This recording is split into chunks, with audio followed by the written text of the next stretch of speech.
Hello दोस्तों, आप सभी का एग्जाम बुक एकेडमी में स्वागत है। आज हम एनसीएल एग्जाम के लिए मॉडल पेपर पढ़ने वाले हैं और आज का हमारा मॉडल पेपर 2 रहेगा। इस मॉडल पेपर में जो भी प्रश्न है एनसीएल एग्जाम के लिए बहुत ही महत्वपूर्ण है। तो हम देखते हैं पहला प्रश्न, फ्रांस की मुद्रा का नाम क्या है? हमें बताना कि फ्रांस की मुद्रा का नाम क्या है। तो इस प्रश्न का राइट आंसर होगा ऑप्शन नंबर 1 यूरो। फ्रांस की मुद्रा का नाम यूरो है। अब देखते हैं अगला प्रश्न, प्रश्न 2 क्या कह रहा है कि प्रथम पीढ़ी का कंप्यूटर है। हमें बताना कि प्रथम पीढ़ी का कंप्यूटर है। इस प्रश्न का राइट आंसर होगा ऑप्शन नंबर 4 दोनों। ऑप्शन नंबर 1 और ऑप्शन नंबर 2। तो ऑप्शन नंबर 1 और ऑप्शन नंबर 2 ENIAC और जो मार्क 1 है, यह दोनों ही प्रथम पीढ़ी के कंप्यूटर है। अब देखते हैं अगला प्रश्न, प्रश्न 3 निम्नलिखित में से किस अधिनियम में नियंत्रक महालेखा परीक्षक नामक पद का सुझाव दिए गए? हमें बताना कि किस अधिनियम में नियंत्रक महालेखक परीक्षक नामक पद का सुझाव दिए गए। तो इस प्रश्न का जो राइट आंसर होगा ऑप्शन नंबर 3 1935 का अधिनियम में। 1935 के अधिनियम में नियंत्रक महालेखा परीक्षक नामक पद का सुझाव दिए गए। अब देखते हैं अगला प्रश्न, प्रश्न 4 भारतीय प्रतीक पर उत्कीर्ण सत्यमेव जयते लिया गया है। तो हमें बताना कि भारतीय प्रतीक पर उत्कीर्ण सत्यमेव जयते कहां से लिए गया है। तो इस प्रश्न का जो राइट आंसर होगा ऑप्शन नंबर 4 मुंडको उपनिषद से। अब देखते हैं अगला प्रश्न, प्रश्न 5 भारत का संपूर्ण क्षेत्रफल कितना है? हमें बताना कि भारत का संपूर्ण क्षेत्रफल कितना है। तो भारत का संपूर्ण क्षेत्रफल 32,87,263 वर्ग किलोमीटर है। तो इस प्रश्न का जो राइट आंसर होगा ऑप्शन नंबर 2। अब देखते हैं अगला प्रश्न, प्रश्न 6 निम्नलिखित में से कौन द्रव्यमान की इकाई नहीं है? हमें बताना कि इनमें से कौन द्रव्यमान की इकाई नहीं है। तो इस प्रश्न का जो राइट आंसर होगा ऑप्शन नंबर 4 डाइन। अब देखते हैं अगला प्रश्न, प्रश्न 7 माई स्टोरी किस प्रसिद्ध क्रिकेट खिलाड़ी की जीवनी है? हमें बताना कि माई स्टोरी किस प्रसिद्ध क्रिकेट खिलाड़ी की जीवनी है। तो इस प्रश्न का जो राइट आंसर होगा ऑप्शन नंबर 4 माइकल क्लॉर्क की। माई स्टोरी माइकल क्लॉर्क की जीवनी है। अब देखते हैं अगला प्रश्न, प्रश्न 8 प्रश्न 8 के कि इटली की राजधानी क्या है? हमें बताना कि इटली की राजधानी क्या है। तो इस प्रश्न का राइट आंसर होगा ऑप्शन नंबर 2 रोम। इटली की राजधानी रोम है। अब देखते हैं अगला प्रश्न, प्रश्न 9 पर्सनल कंप्यूटर किस श्रेणी के कंप्यूटर से संबंधित है? हमें बताना कि पर्सनल कंप्यूटर किस श्रेणी के कंप्यूटर से संबंधित है। तो इस प्रश्न का जो राइट आंसर होगा ऑप्शन नंबर 4 माइक्रो कंप्यूटर। अब देखते हैं अगला प्रश्न, प्रश्न 10 भारत के संविधान का निर्माता किसे माना जाता है? हमें बताना कि भारत के संविधान का निर्माता किसे माना जाता है। तो इस प्रश्न का राइट आंसर होगा ऑप्शन नंबर 2 BR अम्बेडकर को। अब देखते हैं अगला प्रश्न, प्रश्न 11 गायत्री मंत्र के नाम से प्रसिद्ध मंत्र सर्वप्रथम किस ग्रंथ में मिलता है? हमें बताना कि गायत्री मंत्र के नाम से प्रसिद्ध मंत्र सर्वप्रथम किस ग्रंथ में मिलता है। तो इस प्रश्न का राइट आंसर होगा ऑप्शन नंबर 3 ऋग्वेद में। गायत्री मंत्र का उल्लेख सर्वप्रथम ऋग्वेद में किया गया है। अब देखते हैं अगला प्रश्न, प्रश्न 12 भारत के दक्षिण में सबसे दूरस्थ स्थल कौन सा है? हमें बताना कि भारत के दक्षिण में सबसे दूरस्थ स्थल कौन सा है। तो इस प्रश्न का राइट आंसर होगा option number 3 Indira point. Bharat के दक्षिण में सबसे दूरस्थ स्थल इंदिरा पॉइंट है। अब देखते हैं अगला प्रश्न, प्रश्न 13 निम्न में से कौन सा आभासी बल है? हमें बताना कि निम्न में से कौन सा आभासी बल है। तो इस प्रश्न का राइट आंसर होगा ऑप्शन नंबर 3 अपकेंद्री बल। अपकेंद्री बल एक आभासी बल है। अब देखते हैं अगला प्रश्न, प्रश्न 14 टेलीविजन का आविष्कार किसने किया था? हमें बताना कि टेलीविजन का आविष्कार किसने किया था। तो इस प्रश्न का राइट आंसर होगा ऑप्शन नंबर 4 जॉन बियर्ड ने। टेलीविजन का आविष्कार जॉन बियर्ड ने किया था। अब देखते हैं अगला प्रश्न, शुद्ध वर्तनी का चयन कीजिए। हमें बताना कि इनमें से कौन सा शुद्ध शब्द है। तो इस प्रश्न का राइट आंसर होगा ऑप्शन नंबर 2 प्रतिष्ठा। अब देखते हैं अगला प्रश्न, प्रश्न 16 शुद्ध वर्तनी का चयन कीजिए। तो इस प्रश्न का जो राइट आंसर होगा ऑप्शन नंबर 1 परिणति। अब देखते हैं अगला प्रश्न, प्रश्न 17 हिंदी भाषा किस लिपि में लिखी जाती है? हमें बताने की हिंदी भाषा किस लिपि में लिखी जाती है। तो इस प्रश्न का राइट आंसर होगा ऑप्शन नंबर 3 देवनागरी। हिंदी भाषा देवनागरी लिपि में लिखी जाती है। अब देखते हैं अगला प्रश्न, प्रश्न 18 भाषा के आधार पर भारतीय राज्यों की पुनः संरचना की गई थी। हमें बताना कि भाषा के आधार पर भारतीय राज्यों की पुनः संरचना की गई थी? तो इस प्रश्न का राइट आंसर होगा ऑप्शन नंबर 4, 1956 ईस्वी में। अब देखते हैं अगला प्रश्न, प्रश्न 19। पर्यावरण शब्द का संधि विच्छेद कौन सा है? हमें बताने की पर्यावरण शब्द का संधि विच्छेद कौन सा है? तो इस प्रश्न का राइट आंसर होगा ऑप्शन नंबर 2, परिधन आवरण। पर्यावरण शब्द का संधि विच्छेद क्या होता है? तो परिधन आवरण होता है। अब देखते हैं अगला प्रश्न, प्रश्न 20। मृगनयन में कौन सा समास है? हमें बताएंगे मृगनयन में कौन सा समास है? तो मृगनयन में कर्मधारय समास है। कौन सा समास है? तो कर्मधारय समास है। तो ऑप्शन नंबर 1 इस प्रश्न का करेक्ट आंसर है। अब देखते हैं अगला प्रश्न, प्रश्न 21। भागीरथी का पर्यायवाची है? हमें बताने की भागीरथी जो शब्द है इसका पर्यायवाची है। तो इस प्रश्न का राइट आंसर होगा ऑप्शन नंबर 2, गंगा। भागीरथी का पर्यायवाची गंगा है। अब देखते हैं अगला प्रश्न, प्रश्न 22। अल्पज्ञ का विलोम शब्द है। हमें अल्पज्ञ का विलोम शब्द बताना है। तो इस प्रश्न का राइट आंसर होगा ऑप्शन नंबर 3, सर्वज्ञ। अल्पज्ञ का विलोम सर्वज्ञ होता है। अब देखते हैं अगला प्रश्न, प्रश्न 23। कलम तोड़ना का अर्थ है? हमें बताने की कलम तोड़ना का अर्थ है। तो इस प्रश्न का राइट आंसर होगा ऑप्शन नंबर 2, बहुत सुंदर लिखना। कलम तोड़ना का अर्थ होता है बहुत सुंदर लिखना। अब देखते हैं अगला प्रश्न, प्रश्न 24। श्रृंगार रस का स्थायी भाव क्या है? हमें बताने की श्रृंगार रस का स्थायी भाव क्या है? इस प्रश्न का राइट आंसर होगा ऑप्शन नंबर 4, रति। श्रृंगार रस का स्थायी भाव रति है। अब देखते हैं अगला प्रश्न, प्रश्न 25। किस रस को रसराज कहा जाता है? हमें बताने की किस रस को रसराज कहा जाता है? तो श्रृंगार रस को रसराज कहा जाता है। तो ऑप्शन नंबर 1 इस प्रश्न का करेक्ट आंसर है। अब देखते हैं अगला प्रश्न, प्रश्न 26। चौपाई के प्रत्येक चरण में मात्राएं होती है। हमें बताने की चौपाई के प्रत्येक चरण में कितनी मात्राएं होती है? तो इस प्रश्न का राइट आंसर होगा ऑप्शन नंबर 1, 16। चौपाई के प्रत्येक चरण में 16 मात्राएं होती है। अब देखते हैं अगला प्रश्न, प्रश्न 27। अतीत के चलचित्र के रचयिता है? हमें बताने की अतीत के चलचित्र के रचयिता है। तो इस प्रश्न का राइट आंसर होगा ऑप्शन नंबर 4, महादेवी वर्मा। अतीत के चलचित्र के रचयिता महादेवी वर्मा है। अब देखते हैं अगला प्रश्न, प्रश्न 28। चंद बरदाई किसके दरबारी कवि थे? हमें बताने की चंद बरदाई किसके दरबारी कवि थे? तो इस प्रश्न का राइट आंसर होगा ऑप्शन नंबर 4, पृथ्वीराज चौहान। चंद बरदाई पृथ्वीराज चौहान के दरबारी कवि थे। अब देखते हैं अगला प्रश्न, प्रश्न 29। रामचरितमानस की भाषा क्या है? हमें बताने की रामचरितमानस की भाषा क्या है? तो इस प्रश्न का राइट आंसर होगा ऑप्शन नंबर 4, अवधी। रामचरितमानस की भाषा अवधी है। अब देखते हैं अगला प्रश्न, प्रश्न 30। काव्यशास्त्र का प्रथम आचार्य किसे माना जाता है? है बताना कि काव्यशास्त्र का प्रथम आचार्य किसे माना जाता है? तो इस प्रश्न का राइट आंसर होगा ऑप्शन नंबर 1, भरत मुनि को। काव्यशास्त्र का प्रथम आचार्य भरत मुनि को माना जाता है। अब देखते हैं अगला प्रश्न, प्रश्न 31। नीचे दी गई अंक श्रृंखला में प्रश्नवाचक चिन्ह के स्थान पर क्या आएगा?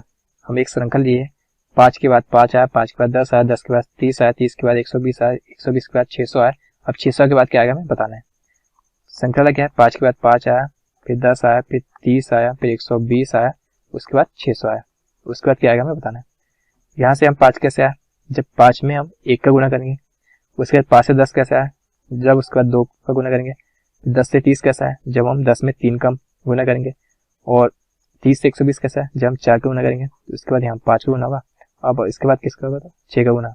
6 का गुना 600 से करेंगे कितना का? 3600। तो प्रश्नवाचक चिन्ह के स्थान पर यहाँ पर 3600 आएगा। तो हमारा आंसर आएगा 3600। तो ऑप्शन नंबर 4 इस प्रश्न का करेक्ट आंसर है। अब देखते हैं अगला प्रश्न, प्रश्न 32। किसी सांकेतिक भाषा में चेयर को EJCKT लिखा जाए तो उसी सांकेतिक भाषा में लाइट को किस प्रकार से लिखें हमें बताना है। यहाँ पर क्या लिखा है? चेयर को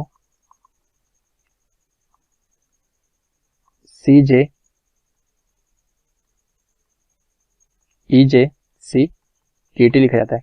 यहाँ पर इनकी C की प्लेस वैल्यू क्या होती है? 3 होती है, H की 8 होती है, A की 1 होती है, I की 9 होती है और R की 18 होती है। E की 5 होती है, J की 10 होती है, C की 3 होती है, K की 11 होती है और T की 20 होती है। तो यहाँ से 3 से 5 कितना बढ़ा? तो यहाँ पर +2 है।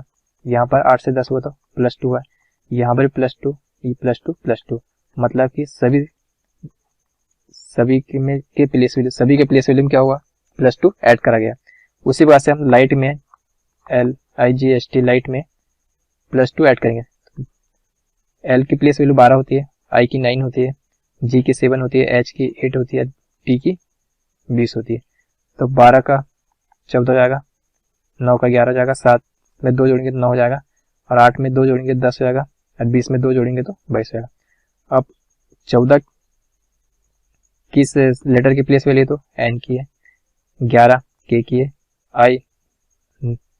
I की 9 होती है, 10 J की होती है, और 22 V की होती है। तो हमारा आंसर आएगा NKIJV। तो ऑप्शन नंबर 4 इस प्रश्न का करेक्ट आंसर है। अब देखते हैं अगला प्रश्न, प्रश्न 33। छात्रों की एक कक्षा में रवि दाय से 38वां है। यदि छात्रों की कुल संख्या 63 हो तब रवि की बाय से स्थिति क्या होगी हमें बताना है। हम मान लेते हैं छात्रों की एक पंक्ति है, इसमें टोटल 63 छात्र है, और रवि जो है दाय से 38वां है। तो रवि के बाद कितने बचे होंगे बाय से, बाय तरफ कितने बचे होंगे तो यहाँ पर, तो 63 में से हम 38 घटाएंगे कितना बचेगा, तो 25 बचेगा, मतलब 25 यहाँ पर है। अब क्या कह रहा है कि तब रवि की बाय से, मतलब हमें बाय से बताना है, तो 25 तो यहीं तक आ गए, और एक 38 में रवि भी शामिल है, तो 25 और एक हो जाएगा 26। तो रवि की बाय से स्थिति 26 होगी, 26 नंबर पर होगी। तो ऑप्शन नंबर 4 इस प्रश्न का करेक्ट आंसर है। अब देखते हैं अगला प्रश्न, प्रश्न 34। प्रश्न 34 का कह रहा है कि नीचे दिए गए विकल्पों में से प्रश्नवाचक चिन्ह के स्थान पर क्या आएगा हमें बताना है। यहाँ पर 45 और 5 को जब ऐड करेंगे कितना आएगा, 50 आएगा। 11 और 5 को ऐड करेंगे कितना आएगा, 16 आएगा, और 1 और 1 को ऐड करेंगे कितना आएगा, तो 2 आएगा। तो हमारा आंसर आएगा 2। तो ऑप्शन नंबर 1 इस प्रश्न का करेक्ट आंसर है। अब देखते हैं अगला प्रश्न, प्रश्न 35। जिस प्रकार से घड़ी का संबंध समय से होता है उसी प्रकार से थर्मामीटर का संबंध किससे होता है हमें बताना है। तो थर्मामीटर का संबंध किससे होता है, तो ताप होता है। घड़ी हमें समय बताती है, थर्मामीटर हमें ताप बताता है। तो ऑप्शन नंबर 1 इस प्रश्न का करेक्ट आंसर है। अब देखते हैं अगला प्रश्न, प्रश्न 36। 42 का संबंध 56 है, तो 110 का संबंध क्या होगा हमें बताना है। 42 से 56 बना है, 42 से 56 बना है, उसी प्रकार से हमें बताने की 110 के बाद क्या आएगा। तो 42 से 56 आया, कैसा है, 42 को हम क्या लिख सकते हैं, 6 गुणित 7, 6 7 42, और 56 को हम लिख सकते हैं 8 गुणित 7, मतलब कि जो शुरू अंक है इसमें हमने +2 ऐड करके जो लास्ट वाला जो अंक है वो सेम रखेंगे, तो हमारा आंसर आ जाएगा। उसी बात से हम इसे जब तोड़ेंगे कितना आएगा, 10 गुणित 11, 10 और 11 कितना होगा, तो 110 हो गया। उसके बाद हमने क्या करेंगे, जो शुरू वाला अंक है इसमें 2 ऐड कर दिए, 10 और 2 12 गुणित 11, बाद वाले अंक को जैसे वैसा रखना है, कितना आएगा, तो 132। तो हमारा आंसर है 132। तो ऑप्शन नंबर 3 इस प्रश्न का करेक्ट आंसर है। अब देखते हैं अगला प्रश्न, प्रश्न 37। जिस प्रकार से कैट को हमने DDY लिखा है उसी प्रकार से BIG को हम क्या लिखेंगे उसके बाद हमें बताना है। तो CAT कैट से DDY कैसे बने, यहाँ पर क्या हुआ है, +1 हुआ है, उसके बाद 1 और 4 है, उसके बाद +3 हुआ है, यहाँ पर क्या है, T की प्लेस वैल्यू 20 होती है, इसकी 25 होती है, मतलब यहाँ पर +5, मतलब पहले +1 ऐड करा है, उसके बाद +3 ऐड हुआ, फिर +5 ऐड हुआ। तो उसी बात से हम BIG में ऐड करेंगे, इसकी प्लेस वैल्यू 2, 9 और 7, तो 2 में 1 ऐड करेंगे कितना आएगा, 3, और 3 होता है C की प्लेस वैल्यू। 9 में 2 ऐड करेंगे, 9 हम कितना ऐड करेंगे 9 में, तो हम 3 ऐड करेंगे, तो 9 3 12, 12 किस लेटर की प्लेस वैल्यू है, तो 12 होती है L की। 7 में हम 5 ऐड करेंगे कितना आएगा, 12, और 12 किस लेटर की प्लेस वैल्यू, तो L की होती है। तो हमारा आंसर आएगा CLL। तो ऑप्शन नंबर 1 इस प्रश्न का करेक्ट आंसर है। अब देखते हैं अगला प्रश्न, प्रश्न 38। नीचे दी गई अंक श्रृंखला में प्रश्नवाचक चिन्ह के स्थान पर क्या आएगा हमें बताना है। 12 के बाद 21 आया, 21 के बाद 23 आया, 23 के बाद 32 आया, 32 के बाद 34 आया, 34 के बाद क्या आएगा हमें बताना है। 12 के बाद क्या है, 21 आया, 21 के बाद 23 आया, 23 के बाद 32 आया, 32 के बाद 34 आया, 34 के बाद क्या आएगा हमें बताना है। यहाँ पर 12 और 21 में कितने का डिफरेंस है, तो 9 का है। उसके बाद 21 और 23 में 2 का डिफरेंस है। उसके बाद यहाँ पर कितने का डिफरेंस है, तो 9 का है, मतलब +9 ऐड हुआ है। फिर यहाँ पर +2। हमारी श्रृंखला कैसे बनती है, पहले +9 ऐड हो रहा है, फिर +2, फिर उसके बाद +9, फिर +2, तो उसके बाद क्या होगा, फिर +9 ऐड हुआ, तो 34 में 9 ऐड होगा कितना होगा, तो 43। हमारा आंसर आएगा 43। तो प्रश्नवाचक चिन्ह के हमारे पास 43 आएगा। तो ऑप्शन नंबर 3 इस प्रश्न का करेक्ट आंसर है। अब देखते हैं अगला प्रश्न, प्रश्न 39। नीचे दिए गए विकल्पों में से भिन्न शब्द चुनिए। हमें इन 4 ऑप्शन में भिन्न शब्द, सबसे अलग शब्द चुनना है। लोहा, एल्यूमिनियम और तांबा, ये तीनों ही क्या है, धातु है, और लकड़ी इन सभी से अलग है। तो ऑप्शन नंबर 2 इस प्रश्न का करेक्ट आंसर है। अब देखते हैं अगला प्रश्न, प्रश्न 40। नीचे दी गई अंक श्रृंखला में प्रश्नवाचक चिन्ह के स्थान पर क्या आएगा हमें बताना है। 40 के बाद 60 आया, 60 के बाद 47 आया, 47 के बाद 53 आया, 53 के बाद 54 आया, 54 के बाद क्वेश्चन मार्क। हमें प्रश्नवाचक चिन्ह के स्थान पर क्या आएगा हमें बताना है। पहले 40 है, फिर 60 है, 47, फिर 53, फिर 54, फिर क्वेश्चन मार्क। यहाँ पर हम क्या करना है, एक एक श्रृंखला छोड़ते आना है। 40 के बाद 47 लेना है, 47 के बाद 54, और 54 के बाद क्या आएगा वो, और नीचे 60, 60 के बाद 53, 53 के बाद प्रश्नवाचक चिन्ह। यहाँ पर क्या है, 40 में हम जब +7 ऐड करेंगे कितना आएगा, 47, और 47 में 7 जोड़ेंगे कितना आएगा, 54 आएगा। उसी वजह से 60 से हम क्या कर रहे हैं, यहाँ पर माइनस कम हो रहा है। 60 में से -7 जाएगा, कितना बचेगा, 53 बचेगा। 53 में से -7 जाएगा तो कितना बचेगा, तो 46 बचेगा। तो प्रश्नवाचक चिन्ह के स्थान पर क्या आएगा, तो 46 आएगा। तो हमारा आंसर आएगा 46। तो ऑप्शन नंबर 1 इस प्रश्न का करेक्ट आंसर है। अब देखते हैं अगला question, question number 41। Correctly spelled word is, हमें बताना है कि इन 4 ऑप्शनों में से कौन सी मीनिंग सही है, कौन सा वर्ड सही है। तो इस प्रश्न का राइट आंसर होगा ऑप्शन नंबर 1 इनफेरियर। अब देखते हैं अगला question, question number 42। Opposite word of make is, हमें मेक का अपोजिट वर्ड बताना है। यदि हम मेक की बात करते हैं तो मेक का जो मीनिंग होता है, मेक मतलब होता है बनाना, और किल मतलब होता है मारना, बिल्ड मतलब होता है निर्माण, और यदि हम ब्रेक की बात करें इसका मतलब होता है टूटना, और कॉन्स्ट्रक्ट का मतलब होता है निर्माण। तो मेक का अपोजिट क्या होगा, तो टूटना, मतलब बनाना का जो विलोम शब्द होगा टूटना। तो मेक का जो अपोजिट वर्ड क्या होगा, तो ब्रेक होगा। तो ऑप्शन नंबर 3 इस क्वेश्चन का करेक्ट आंसर है। अब देखते हैं अगला question, question number 43। This is Khalistan useful machine, हमें बताने की खालिस्तान के स्थान पे क्या आएगा। तो इस क्वेश्चन का राइट आंसर होगा ऑप्शन नंबर 2 ए। यहाँ पर क्या आएगा, तो ए आर्टिकल का प्रयोग किया जाएगा, क्योंकि जो यूजफुल है इसे हम हिंदी में यूजफुल इस प्रकार से लिखते हैं। इसमें जो शुरू वर्ड है इसका उच्चारण कैसा हो रहा है, तो व्यंजन से हो रहा है, और व्यंजन के लिए ए का प्रयोग करते हैं। अब देखते हैं अगला question, question number 44। Khalistan Ganga is a Holi river. तो इस क्वेश्चन का राइट आंसर होगा ऑप्शन नंबर 1 द। यहाँ पर द आर्टिकल का प्रयोग किया जाएगा, क्योंकि नदियों के नाम के सामने द आर्टिकल का प्रयोग किया जाता है। अब देखते हैं अगला प्रश्न, question number 45। Which of the following is the antonym of frail, हमें फ्रेल का एंटोनिम क्या होगा हमें बताना है। फ्रेल का मतलब होता है दुर्बल, और लेजी का मीनिंग होता है आलसी, वीक मतलब होता है कमजोर, रोबस्ट का मतलब होता है मजबूत, और स्लो मतलब होता है धीमा। तो दुर्बल का एंटोनिम मतलब विलोम शब्द क्या होगा, मजबूत होगा। इसका मतलब फ्रेल का अपोजिट वर्ड क्या होगा, तो एंटोनिम क्या होगा, तो रोबस्ट होगा। तो ऑप्शन नंबर 3 इस क्वेश्चन का करेक्ट आंसर है। अब देखते हैं अगला क्वेश्चन, क्वेश्चन नंबर 46।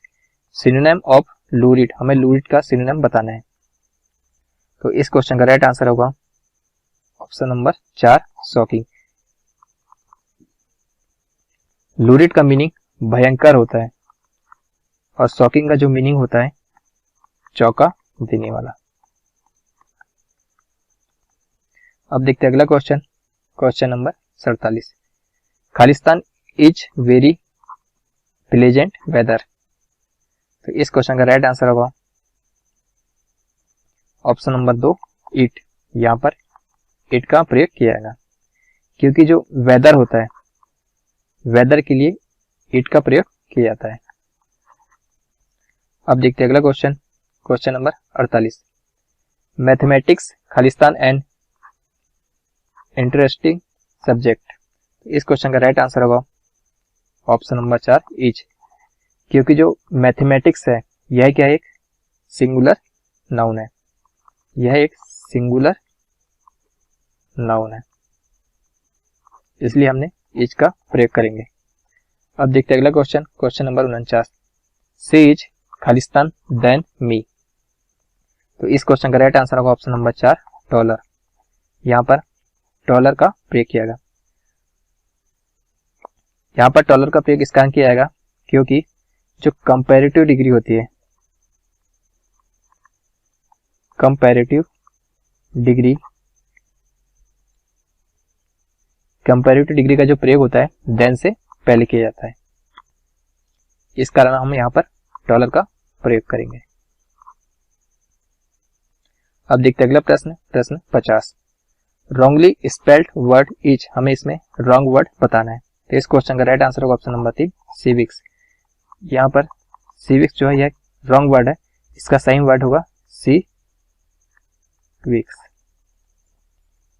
अब देखते हैं अगला प्रश्न, प्रश्न 51। 5 क्रमागत संख्याओं का योग 270 है, इनमें से दूसरी तथा 5वीं संख्याओं का योग क्या होगा हमें बताना है। प्रश्न करके 5 क्रमागत संख्याओं का योग, 5 क्रमागत संख्याओं का योग 270 योग है, उनमें से दूसरी तथा 5वीं संख्या का योग क्या होगा हमें बताना है। हम मान लेते हैं पहली क्रमांक संख्या x+1, दूसरी x+2, तीसरी x+3, चौथी x+4 और 5वीं आएगी x+5, और इनका जो योग है कितना दिया है तो 270 है। 270 हम यहाँ पर ऐड कर देंगे, प्लस का चिन्ह लगा देंगे, तो कितना आएगा 5x + 5 4 9 9 और 3 12 12 13 14 और 1 15 15 1 = 270। 5x बराबर कितना आएगा तो 255, 5 से आएगा तो 51 बार, तो x बराबर 51। उसके बाद हमें क्या पूछा है कि दूसरी तथा 5वीं संख्या को औसत, मतलब दूसरी संख्या मतलब x+2 और 5वीं संख्या, और 5वीं संख्या कौन सी होगी तो x+5। इसमें हम मान रखें कितना आएगा 53 हो जाएगा, ये हो जाएगा 56। जब इन्हें हम ऐड करेंगे कितना आएगा तो 109, हमारा आंसर आएगा 109। तो ऑप्शन नंबर 2 इस क्वेश्चन का करेक्ट आंसर है। अब देखते हैं अगला प्रश्न, प्रश्न 52। किसी संख्या में से 600 के 75% का 2/3 घटाने पर 320 प्राप्त होता है, वह संख्या क्या है। हम मान लेते संख्या x है। x में से 600 का 75% का 2/3 घटाने पर 320 प्राप्त होता है। 2 शून्य से 2 शून्य कैंसिल, 3 से 6 2 बार जाएगा, 2 और 2 4, 4 और 75 कितना होगा, 4 और 75 का मल्टीप्लाई करेंगे कितना आएगा तो 300 आएगा। तो x माइनस 300 बराबर 320, तो x बराबर आएगा 620, हमारा आंसर आएगा 620। तो ऑप्शन नंबर 4 इस क्वेश्चन का करेक्ट आंसर है। अब देखते हैं अगला प्रश्न, प्रश्न 53। 5 संख्याओं का योग 240 है, इनमें से पहली 2 संख्याओं का जो औसत है 30 है तथा अंतिम 2 संख्याओं का औसत 70 है। तीसरी संख्या क्या है हमें बताना है। 5 संख्याओं का जो योग है 240 है और पहली 2 संख्या मतलब 2 संख्याओं का जो औसत है 30 है, तो 30 दूनी 60 योग हो जाएगा। उसके बाद अंतिम 2 संख्याओं का योग, अंतिम 2 संख्या जो औसत है कितना है 70 है, तो 2 संख्या इसलिए 2 का मल्टीप्लाई 140 आएगा। जब इन दोनों को हम ऐड करेंगे कितना आएगा तो 200 आएगा। हमें तीसरी संख्या पूछा है, तीसरी संख्या के लिए हम क्या करेंगे 5 संख्या का जो योग है उसमें से ये 4 संख्या का योग घटा देंगे, हमारा आंसर आएगा 40। तो तीसरी हमारे पास जो तीसरी संख्या होगी वह 40 होगी। तो ऑप्शन नंबर 3 इस प्रश्न का करेक्ट आंसर है। अब देखते हैं अगला प्रश्न, प्रश्न 54। एक भिन्न के अंश में 25% वृद्धि तथा हर में 20% कमी करने पर प्राप्त भिन्न 5/8 है। मूल भिन्न क्या है मैं बताना। हम मान लेते हैं मूल भिन्न a/b है। तो भिन्न के अंश में 25% की वृद्धि मतलब 125/100 और हर में 20% कमी मतलब कि 80/100 और प्राप्त कितना होता है 5/8। यहाँ पर 100 से 100 कैंसिल, 8 से कितने बार जाएगा, यहाँ पर 10 बार जाएगा, 5 से 25 बार जाएगा, ये 5 से 25 और 5 से 2, ये 2 इधर चल जाएगा और 5 नीचे आएगा। तो a/b बराबर होगा 2/5। हमारा आंसर आएगा 2/5। तो ऑप्शन नंबर 3 इस प्रश्न का करेक्ट आंसर है। अब देखते हैं अगला प्रश्न, प्रश्न 55। सीमा तथा रीमा की आयु का जो अनुपात है 9:16 है। 10 वर्ष बाद इनके आयु का अनुपात क्रमशः 2:3 होगा। इन दोनों की आयु में कितना अंतर है हमें बताना है। हम मान लेते हैं सीमा और रीमा, इनकी जो आयु का अनुपात है 9:16 है, उसका क्या है कि 10 वर्ष बाद मतलब कि 10 वर्ष बाद इनका जो अनुपात है 2:3 है। यहाँ पर इनका जो डिफरेंस है 1 है और यहाँ पर जो डिफरेंस है 7 का है। कभी भी दो लोगों के एज का जो डिफरेंस होता है हमेशा सेम होता है। सेम के लिए हम यहाँ पर 7 का मल्टीप्लिकेशन करेंगे, यहाँ पर भी 7 आएगा, यहाँ पर 7 है। जब यहाँ पर 7 का मल्टीप्लिकेशन होगा तो यहाँ पर भी 7 का मल्टीप्लिकेशन होगा। 2 7 14 और 7 21। अब यहाँ पर भी 7 का अंतर हो गया। यहाँ से यहाँ तक कितना बढ़ रहा है, तब उसे 5 यूनिट बढ़ रहा है। तो 5 यूनिट की जो वैल्यू होगी और यहाँ पर 10 साल के बराबर हो जाएगी। तो 1 यूनिट की जो वैल्यू होगी 2 ईयर के बराबर होगी। तो हमें पूछा कि दोनों की आयु में कितना अंतर है। दोनों का आयु में यहाँ पर यहाँ से तक 7 यूनिट का अंतर है। तो हमें 7 यूनिट का वैल्यू निकालना है। तो 7 × 2 7 दूनी 14 साल। तो हमारा जो दोनों की आयु में 14 साल का अंतर होगा। तो ऑप्शन नंबर 3 इस प्रश्न का करेक्ट आंसर है। अब देखते हैं अगला प्रश्न, प्रश्न 56। यदि 8 की पावर x + 1 बराबर 64 हो तो 3 की पावर 2x + 1 का मान क्या होगा हमें बताना है। तो हम सॉल्व करते हैं इसे। 8x की पावर x + 1, इसे हम लिख सकते हैं 8 का स्क्वायर। यहाँ पर आधार समान है तो जो घात है ये इक्वल हो जाएगी। तो x + 1 बराबर 2, तो x बराबर 1। हम यहाँ पर मान रख देंगे तो 3 2 और 1 3 और 3 के बाद 3 बराबर होगा 27। हमारा आंसर होगा 27। तो ऑप्शन नंबर 3 इस प्रश्न का करेक्ट आंसर है। अब देखते हैं अगला प्रश्न, प्रश्न 57। एक चुनाव में 2 उम्मीदवार है। एक उम्मीदवार को 71% मत मिलते हैं तथा वह 756 मतों से चुनाव जीत जाता है। कुल मतों की संख्या कितनी है हमें बताना है। हम मान लेते हैं टोटल वोट 100% है और इसमें से एक उम्मीदवार को 71% मिलते हैं जीतने वाले को, ये विनर हो जाएगा। तो हारने वाले को लूजर को कितने मिलेगा, तो 29% मिलेगा। और इन दोनों का जो डिफरेंस होगा कितना हो जाएगा, 42% हो जाएगा। यहाँ पर जो जीत रहा है, जो विनर है, 42% ज्यादा वोटों से जीत रहा है और प्रश्न में 756 वोट से जीत रहा है। तो 1% की वैल्यू कितनी आएगी, जब से काटेंगे कितना आएगा, 18 आएगी। 1% की वैल्यू 18 आएगी तो हमें 100% की वैल्यू निकालना है। 100% बराबर आएगा 1800। तो टोटल जो वोट है, टोटल मतों की संख्या 1800 है। तो हमारा आंसर आएगा 1800। तो ऑप्शन नंबर 1 इस प्रश्न का करेक्ट आंसर है। अब देखते हैं अगला प्रश्न, प्रश्न 58। एक छात्र को परीक्षा में उत्तीर्ण होने के लिए 40% अंक लेने थे। उसने 178 अंक प्राप्त किए तथा 22 अंकों से अनुत्तीर्ण घोषित हो गया। कुल पूर्णांक कितने थे हमें बताना है। तो हम प्रश्न को सॉल्व करते हैं। एक छात्र को परीक्षा में उत्तीर्ण होने के लिए 40% अंक लेने थे, मतलब कि यदि वह उसे उत्तीर्ण होना है तो उसे 40% अंक लेना पड़ेगा। ये उत्तीर्ण का परसेंट है। उसने 178 अंक लिए। उसने कितना लिया, तो 178 लिए और 22 अंकों से अनुत्तीर्ण हो गया। यदि उसे 22 अंक और अधिक मिलते तो वह क्या पासिंग में आता। तो ये भी पास का, ये भी पास का है। तो 40% की वैल्यू कितनी आएगी, 200 के बराबर आएगी। तो 1% कितना हो जाएगा, 40 से इसे काटेंगे तो 5 बार जाएगा, 5 होगा। तो 100% की वैल्यू कितनी आएगी, तो 500। तो कुल पूर्णांक कितने जाएंगे, तो 500। तो ऑप्शन नंबर 2 इस प्रश्न का करेक्ट आंसर है। अब देखते हैं अगला प्रश्न, प्रश्न 59। यदि किसी वस्तु के क्रय मूल्य तथा विक्रय मूल्य का जो अनुपात है 10:11 हो तो लाभ प्रतिशत कितना हो गया हमें बताना है। 10:11 है, 10:11, तो ये सीपी आएगा, ये एसपी आएगा। 10 में खरीदा, 11 में बेचा, तो प्रॉफिट हुआ 1 का। सीपी है 10 इंटू 100, तो 10 से 100 काटेंगे कितना आएगा, तो 10 बार, तो 10%। तो हमारे पास जो प्रॉफिट हुआ कितना हुआ, 10%। तो ऑप्शन नंबर 2 इस प्रश्न का करेक्ट आंसर है। अब देखते हैं अगला प्रश्न, प्रश्न 60। एक चतुर्भुज का क्षेत्रफल 144 वर्ग सेंटीमीटर है। इसके एक विकर्ण की लंबाई 18 सेंटीमीटर है। दूसरे विकर्ण की लंबाई कितनी हमें बताना है। सम चतुर्भुज के क्षेत्रफल क्या होता है, 1/2 गुणित विकर्णों का गुणनफल, गुणित विकर्णों का गुणनफल। यहाँ पर कितना दिया, 144 दिया है, तो 1/2 विकर्णों का गुणनफल, मतलब हम मान लेते पहला विकर्ण D1 और दूसरा विकर्ण है D2 बराबर 144।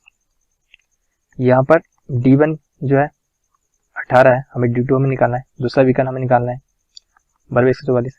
2 से 9 बार जाएगा, 9 से 144 16 बार जाएगा, तो D2 बराबर जाएगा 16 सेंटीमीटर। तो दूसरा विकर्ण की जो लंबाई होगी 16 सेंटीमीटर होगी। तो ऑप्शन नंबर 1 इस प्रश्न का करेक्ट आंसर है। अब देखते हैं अगला प्रश्न, प्रश्न 61। मोड़ से पहले हमें क्या करना चाहिए, तो इस प्रश्न का राइट आंसर होगा ऑप्शन नंबर 1, मोड़ से पहले वाहन धीरे करके मुड़ना चाहिए। अब देखते हैं अगला प्रश्न, प्रश्न 62। ट्रैफिक जंक्शन पर हरी लाइट के बाद कौन सी लाइट होती है, हमें बताना कि ट्रैफिक जंक्शन पर हरी लाइट के बाद कौन सी लाइट होती है। तो इस प्रश्न का जो राइट आंसर होगा ऑप्शन नंबर 3, पीली लाइट। अब देखते हैं अगला प्रश्न, प्रश्न 63। जब कार रिवर्स करना सुरक्षित ना हो तब आपको क्या करना चाहिए। तो इस प्रश्न का राइट आंसर होगा ऑप्शन नंबर 1, आगे जाकर सही जगह देखना चाहिए। अब देखते हैं अगला प्रश्न, प्रश्न 64। दुर्घटना के समय यात्री के बचाव के लिए क्या जरूरी होता है, हमें बताना कि दुर्घटना के समय यात्री के बचाव के लिए क्या जरूरी होता है। तो इस प्रश्न का राइट आंसर होगा ऑप्शन नंबर 1, सीट बेल्ट।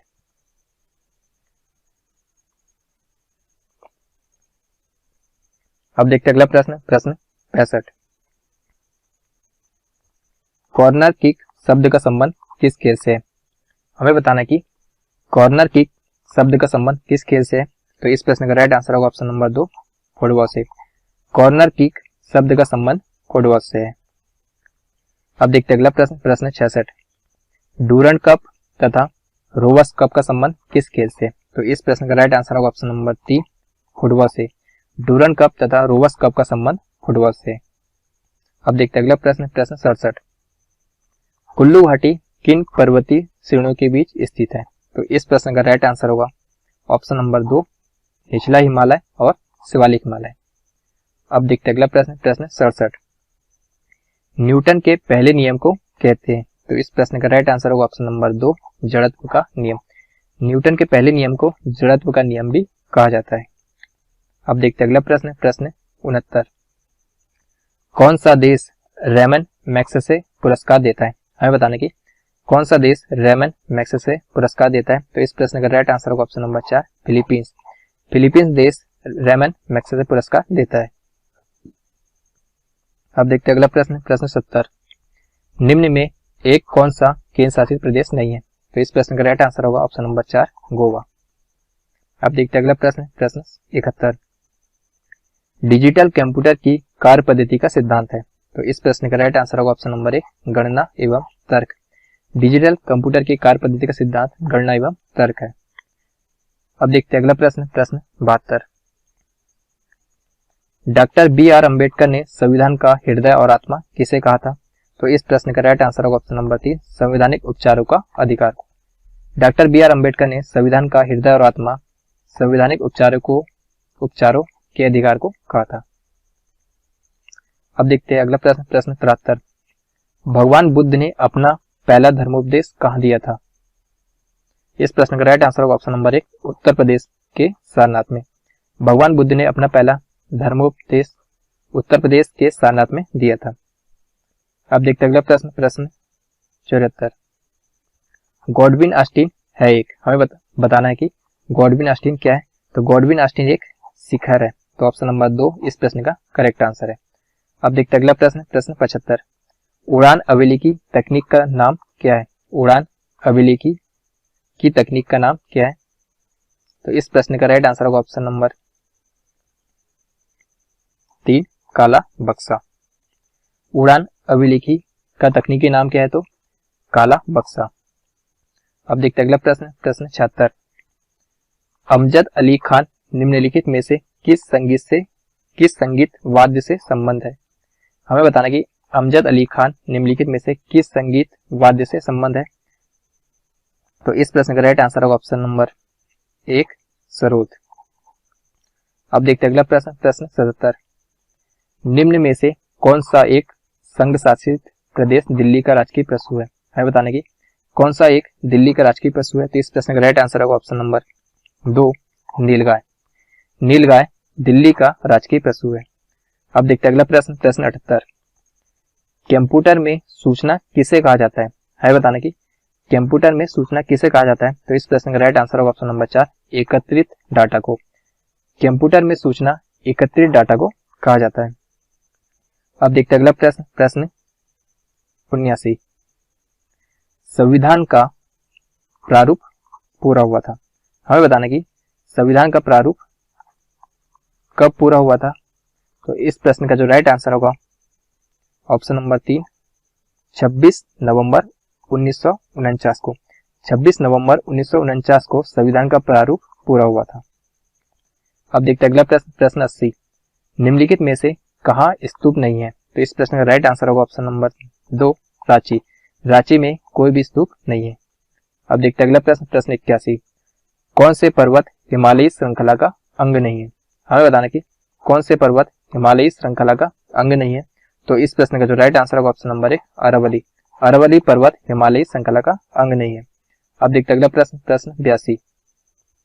पृथ्वी पर शरीर का अधिकतम भार कहाँ होता है?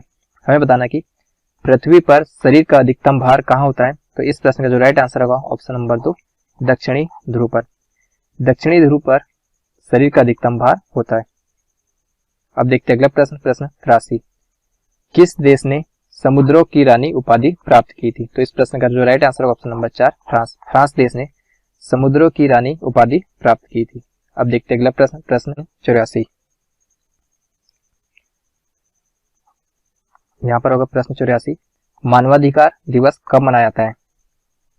हमें बताना कि मानवाधिकार दिवस कब मनाया जाता है? तो इस प्रश्न का राइट आंसर होगा ऑप्शन नंबर 3 10 दिसंबर को। 10 दिसंबर को मानवाधिकार दिवस मनाया जाता है।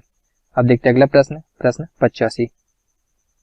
भारत दूरदर्शा नामक प्रसिद्ध कृति किस विद्वान की रचना है? हमें बताना कि भारत दूरदर्शा नामक प्रसिद्ध कृति किस विद्वान की रचना है?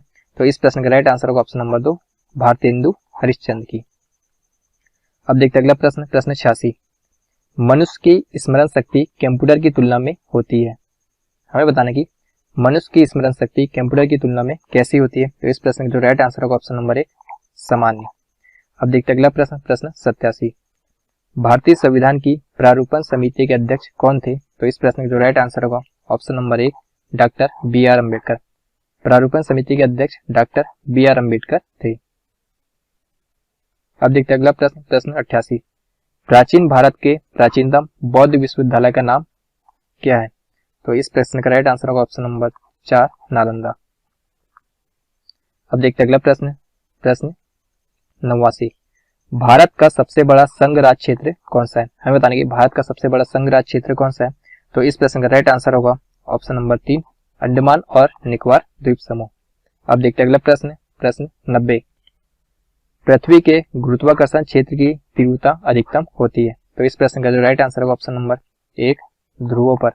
पृथ्वी के गुरुत्वाकर्षण क्षेत्र की तीव्रता ध्रुवों पर अधिकतम होती है। अब देखते हैं अगला प्रश्न, प्रश्न 91।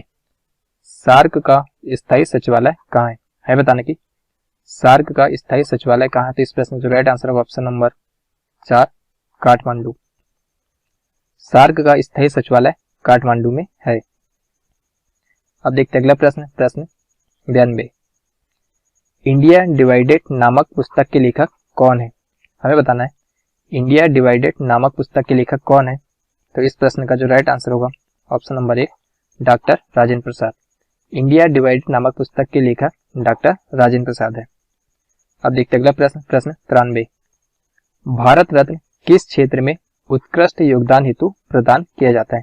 तो इस प्रश्न का राइट आंसर होगा ऑप्शन नंबर 4 ये सभी। भारत रत्न कला एवं साहित्य के क्षेत्र में भी दिया जाता है, विज्ञान के क्षेत्र में भी दिया जाता है और जन सेवा के क्षेत्र में भी दिया जाता है। तो ऑप्शन नंबर 4 इस प्रश्न का करेक्ट आंसर है। अब देखते हैं अगला प्रश्न, प्रश्न 94, निम्नलिखित में से दूसरा उच्च भारतीय नागरिक सम्मान कौन सा है? तो इस प्रश्न का जो राइट आंसर होगा ऑप्शन नंबर 4 पद्म विभूषण। अब देखते हैं अगला प्रश्न, प्रश्न 95, कंप्यूटर की बुनियादी संरचना का विकास किसने किया था? हमें बताना कि कंप्यूटर की बुनियादी संरचना का विकास किसने किया था? तो इस प्रश्न का जो राइट आंसर होगा option number 1 John von Neumann ने। कंप्यूटर की बुनियादी संरचना का विकास जॉन वॉन न्यूमैन ने किया था। अब देखते हैं अगला प्रश्न, प्रश्न 96, भारतीय संविधान में उल्लेखित आपातकालीन प्रावधान किस देश के संविधान से लिए गए? तो इस प्रश्न का जो राइट आंसर होगा ऑप्शन नंबर 3 जर्मनी से। अब देखते हैं अगला प्रश्न, प्रश्न 97, पाटलिपुत्र को किस शासक ने सर्वप्रथम अपनी राजधानी बनाया? हमें बताने की पाटलिपुत्र को किस शासक ने सर्वप्रथम अपनी राजधानी बनाया? तो इस प्रश्न का जो राइट आंसर होगा ऑप्शन नंबर, तो पाटलिपुत्र को उदयन ने सबसे पहले अपनी राजधानी बनाया था। तो इस प्रश्न का राइट आंसर होगा उदयन। यहाँ पर ऑप्शन 4 की जगह हम कर लेंगे उदयन। तो पाटलिपुत्र को उदयन ने सर्वप्रथम अपनी राजधानी बनाया था। अब देखते हैं अगला प्रश्न, प्रश्न 98, हिमाचल प्रदेश में स्थित दर्रा है। हमें बताना कि हिमाचल प्रदेश में स्थित दर्रा है। तो इस प्रश्न का राइट आंसर होगा option number 4 option number 1 Shipkila. Himachal Pradesh में स्थित दर्रा सिपकिला है। तो ऑप्शन नंबर 1 इस प्रश्न का करेक्ट आंसर है। अब देखते हैं अगला प्रश्न, प्रश्न 99, एक से अधिक मैक संख्या वाले किसी पिंड की चाल होती है? तो इस प्रश्न का जो राइट आंसर होगा ऑप्शन नंबर 1 पराध्वनिक। एक से अधिक मैक संख्या वाले पिंड की जो चाल होती है कैसी होती है? तो पराध्वनिक होती है। अब देखते हैं अगला प्रश्न, प्रश्न 100, राष्ट्रीय एड्स अनुसंधान संस्था कहां पर है? हमें बताने की राष्ट्रीय एड्स अनुसंधान संस्था कहां पर है? तो यह संस्था पुणे में है।